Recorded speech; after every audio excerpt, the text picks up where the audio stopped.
Olá, tudo bem com vocês? Vamos continuar o nosso procedimento para a testagem da COVID-19 utilizando a técnica de RT-PCR, ou Reverse Transcription Polymerase Chain Reaction. Na parte 1 do nosso protocolo, nós já realizamos a extração do RNA, que você pode conferir nesse vídeo que está aí na descrição ou no card aparecendo. Agora, nós iremos nos dedicar à parte de número 2, onde ocorre efetivamente a detecção utilizando PCR quantitativa e a análise do resultado gerado. Para recapitularmos os procedimentos, então o primeiro passo é a coleta do suave nasofaríngeo. Esse suave nada mais é que um longo cotonete, o qual em sua ponta apresenta não algodão, mas sim rayon, um material sintético, e em uma haste não só mais longa, como também flexível e que não tem esse rayon em suas duas pontas. Esse suave, então, ele após a coleta será adicionado em uma solução chamada de meio de transporte viral, que mantém a capacidade replicativa do vírus e também protege o seu material genético. Como vocês podem ver nesse vídeo, eu estou realizando a autocoleta para evitar possíveis contaminações de outras pessoas com o meu próprio material. Por isso que eu não estou utilizando nenhum equipamento de segurança adicional neste momento. A coleta, então, consiste na introdução deste longo suave na sua narina até o fundo da cavidade nasofaríngea, o que, vou admitir, é bem desagradável. Depois de coletado o material, ele deve ser introduzido também no nosso tubo com o VTM e brevemente agitado para a dissolução das células que foram recém-coletadas. Percebam que o volume de líquido ele é relativamente pequeno e nós temos ali o nosso suave em solução. Depois deste passo, foi então realizada a extração de RNA, como mencionado e mostrado aqui neste outro vídeo, e podemos, portanto, começar o protocolo da RT-PCR. De posse do RNA extraído, nós podemos iniciar a RT-PCR propriamente dita. Nós utilizaremos, neste exemplo, o kit Biomol One Step COVID-19, produzido pelo Instituto de Biologia Molecular do Paraná. Cada um desses kits é capaz de realizar pelo menos 94 testes e consiste de um mix contendo enzimas liofilizado, ou seja, com ausência de líquidos e que permite uma longa durabilidade, outro microtubo contendo uma mistura de 3 primers forward, 3 primers reversos e 3 sondas Tachman para a detecção de 2 regiões do genoma de SARS-CoV-2 e de uma região do genoma humano para assegurar que a coleta foi realizada naquele material, servindo-nos de um controle interno. Um microtubo também para realizar a ressuspensão dessas enzimas liofilizadas e permitir as condições químicas ideais para a ocorrência da nossa PCR quantitativa. Os dois últimos constituintes são 2 microtubos, um contendo um controle positivo, ou seja, uma amostra que amplificará e utilizaremos como garantia de que nosso ensaio funcionou, e outra contendo um controle negativo, ou seja, uma amostra que não deve amplificar e que assegurará que nosso ensaio não teve nenhuma contaminação. Um ótimo primeiro passo é higienizar a nossa bancada de trabalho com álcool 70 ou, preferencialmente, um agente que desnature e degrade RNases, as enzimas que acabam degradando o RNA, que é justamente a molécula que queremos detectar. Depois deste procedimento, devemos pegar uma placa de 96 poços para a realização do nosso ensaio.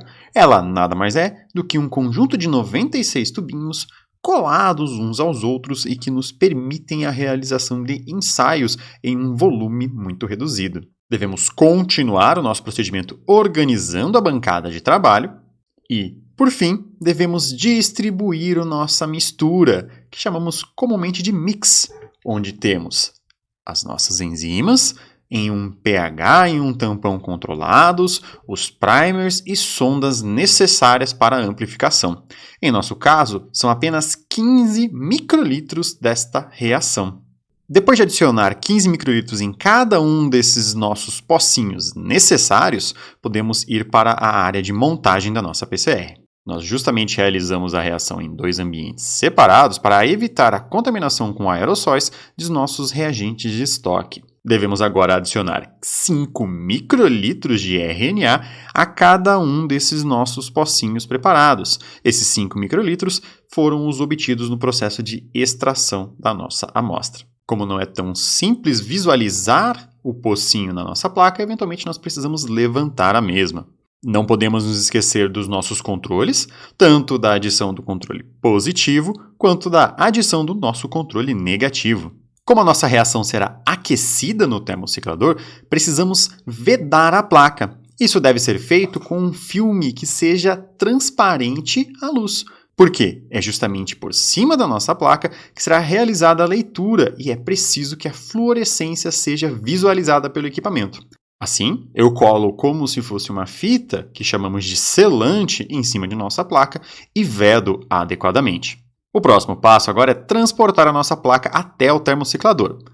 Este modelo que aqui estamos utilizando, chamado de VS7, permite a abertura automática da porta onde devemos colocar a nossa amostra.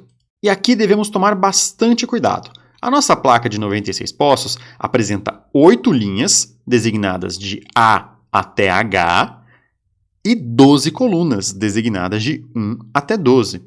Eu tenho que cuidar para não virar essa nossa placa na hora de adicionar no termociclador. Por isso existe a marcação do pocinho A1, a qual devemos prestar bastante atenção e respeitar.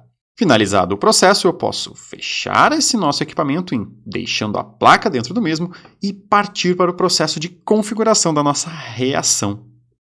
Na tela inicial aqui do QuantStudio Real-Time PCR Software, que controla o nosso equipamento, devemos clicar em Experiment Setup para iniciar um novo procedimento de análise. Nós iremos utilizar o nosso equipamento, que é um VS7. Precisamos confirmar a troca de equipamento. Devemos selecionar que são poços de 0,2 microlitros em uma placa de 96 e que estaremos realizando uma curva padrão.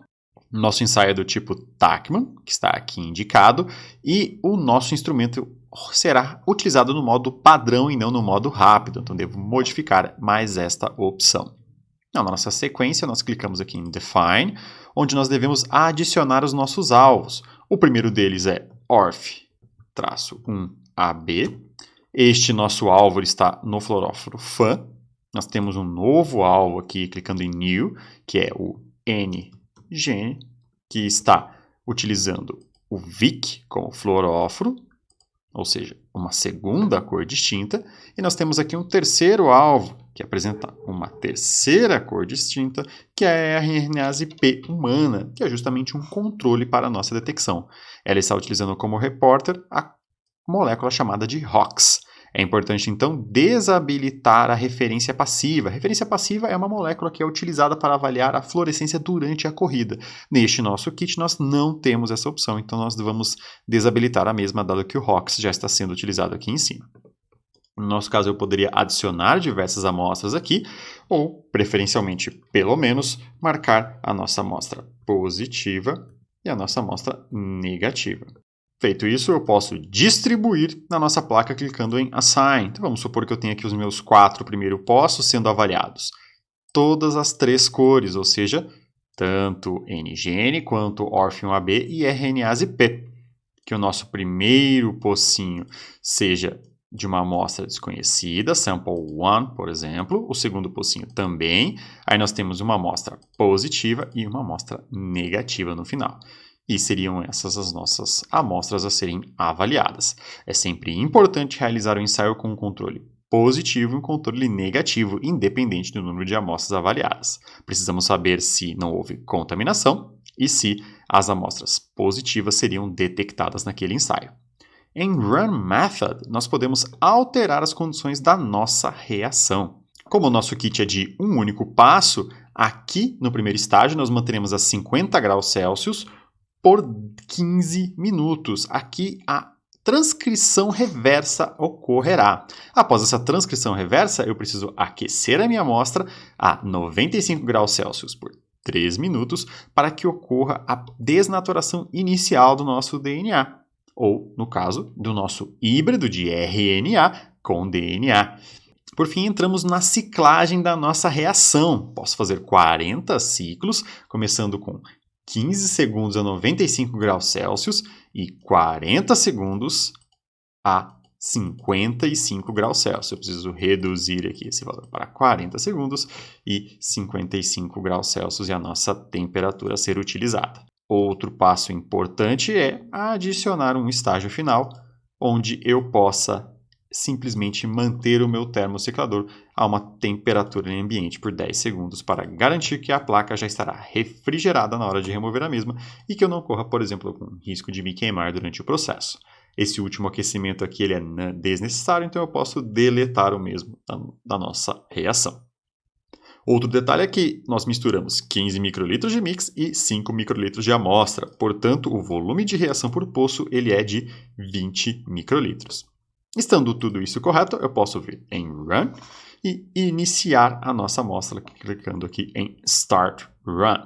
Com a placa já colocada e a reação configurada, damos o nosso Start e podemos então aguardar a ocorrência da nossa reação. Passadas a cerca de 1 hora e 30 minutos da nossa reação, nós vamos dar uma olhada aqui no resultado de um conjunto de amostras um pouco maior do que demonstrado na nossa montagem. Nós devemos sempre iniciar a nossa avaliação pelo controle negativo, ou seja, esta amostra que está aqui no canto superior esquerdo, identificada como negativo. Percebam que nós não temos absolutamente nenhuma amplificação aqui sendo detectada. Essas nossas linhas em azul, vermelho e verde são, respectivamente, os thresholds, ou seja, os limites de detecção do gene N, de ORF1ab e de RNase-P. Quando o gráfico cruza essa respectiva linha, a amostra é considerada como positiva. Ao invés de olharmos para todos os alvos, vamos modificar aqui para olharmos um de cada vez. Então vamos para a RNase-P. Se eu mudar aqui para o pocinho positivo, eu vejo que o gráfico da RNase-P cruza aqui a nossa amostra entre o ciclo 26 e o ciclo 28, garantindo um CT ali de ao redor de 27. Se eu mudar para ORF1ab, isso ocorre um pouco antes, e para o GNN, isso ocorre aqui um pouquinho depois. Visualizando os três ao mesmo tempo, nós temos que todos eles amplificaram e chegaram ao platô, ou seja, aquele momento em que os reagentes e quantidades dentro dessa nossa reação já se extinguiram e nós não conseguimos aumentar a fluorescência da mesma. Se eu observar aqui essa amostra que está no nosso pocinho C1, nós temos também as 3 curvas chegando a esse platô, indicando que este paciente avaliado ele era positivo. Caso agora eu olhe para o meu paciente no pocinho E1, o que eu vejo é apenas a curva da RNase-P. Ou seja, nós temos uma amostra que foi coletada, essa amostra foi adequadamente extraída, nós obtivemos amplificação do material genético humano que estava ali presente, mas quando observamos tanto o ORF1ab quanto o GNN, nós não temos amplificação, logo seria um paciente negativo. O pocinho D1 seria uma situação já mais complicada, onde nós temos para a RNase-P uma amplificação, ou seja, a amostra estaria ali presente. Para ORF1ab, um resultado negativo, ausência de amplificação. E para o GNN, um resultado positivo, uma amplificação bem tardia, ou seja, um CT bem alto, perto de 36, indicando uma pequena quantidade de material amplificável presente na amostra. Este seria, por exemplo, um resultado inconclusivo e que seria interessante realizar um novo experimento detectando a amostra no mesmo, preferencialmente envolvendo uma nova extração de RNA.